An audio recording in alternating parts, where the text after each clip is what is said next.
ಜೈ ಭೀಮ್ ಬಂಧುಗಳೇ, ಏನು ಇವತ್ತು ನಮ್ಮ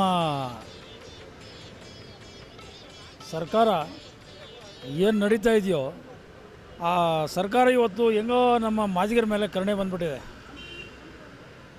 ಇವತ್ತು ನಮ್ಮ ಶತಶತಮಾನಗಳಿಂದ ದುಡಿದಂಥ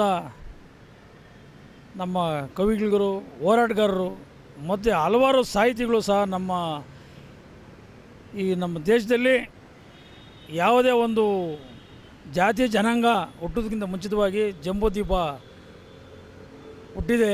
ಅದರ ಮುಖಾಂತರ ನಾವು ಪ್ರತಿಯೊಬ್ಬರು ನಾವು ಮಾದಿಗರೆಂದು ಹೇಳ್ಕೊಂಡು ಸುಮಾರು ವರ್ಷಗಳಿಂದ ಮರ್ತಾಯಿದ್ದೀವಿ. ಇವತ್ತು ಸರ್ಕಾರ ಎಚ್ಚೆತ್ಕೊಂಡು ನಮಗೆ ಕೊಡಬೇಕಾದಂಥ ಪ್ರಖ್ಯಾತ ಮೀಸಲಾತಿನೂ ಕೊಡ್ದಿರ ಇವತ್ತು ಜಯಂತಿಗಳ ಮುಖಾಂತರ ಮಾಡಿಕೊಂಡು ನಮಗೆ ಅರಿವು ಮೂಡಿಸೋಕೆ ಹೊರಟಿದ್ದಾರೆ. ಇವತ್ತು ಸರ್ಕಾರಕ್ಕೂ ನಾವು ಕೃತಜ್ಞತೆಗಳು ಸಲ್ಲಿಸ್ತೇವೆ. ಯಾಕಂದರೆ ನಾಳೆ ಒಂದು ಜಯಂತಿ ಆಚರಣೆ ಮಾಡ್ತಾಯಿದ್ದಾರೆ. ಇಡೀ ನಮ್ಮ ಮಾದಾರ ಚೆನ್ನಯ್ಯ, ಅರಳಯ್ಯ ಸ್ವಾಮೀಜಿ ಮತ್ತು ಕಕ್ಕಯ್ಯ ಇನ್ನಿತರ ಎಲ್ಲರ ಒಂದು ಜಯಂತಿಗಳನ್ನು ಮಾಡೋದಕ್ಕೆ ಸರ್ಕಾರ ಮೊದಲನೇ ಬಾರಿ ಎಚ್ಚೆತ್ಕೊಂಡಿದೆ. ಅವ್ರಿಗೆ ನಾನು ಸರ್ಕಾರಕ್ಕೆ ನಮ್ಮ ಜೈ ಭೀಮ್ ಅಖಿಲ ಭಾರತ ದಲಿತ ಕ್ರಿಯಾ ಸಮಿತಿ, ಜೈ ಮಾದಿಗರ ಬೌದ್ಧಿಕ ವೇದಿಕೆ ಮತ್ತು ನಮ್ಮ ಸ್ನೇಹಿತರ ಪರವಾಗಿ ನಾನು ಕೃತಜ್ಞತೆಗಳನ್ನು ಸಲ್ಲಿಸ್ತಾ ಇದ್ದೀನಿ.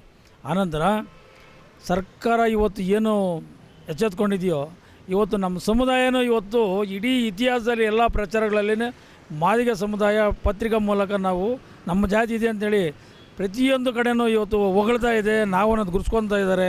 ಅದಕ್ಕೆ ನಾನು ನಮ್ಮ ಸಮುದಾಯದ ಪರವಾಗಿ, ನಮ್ಮ ಸಮುದಾಯದ ಜನಾಂಗಕ್ಕೆ ಪರವಾಗಿ ಸರ್ಕಾರಕ್ಕೆ ಮತ್ತೊಮ್ಮೆ ನಾನು ಕೃತಜ್ಞತೆಗಳನ್ನು ಸಲ್ಲಿಸಿದ್ದೀನಿ. ಜೈ ಭೀಮ್, ಜೈ ಭಾರತ್, ಜೈ ಅಂಬೇಡ್ಕರ್.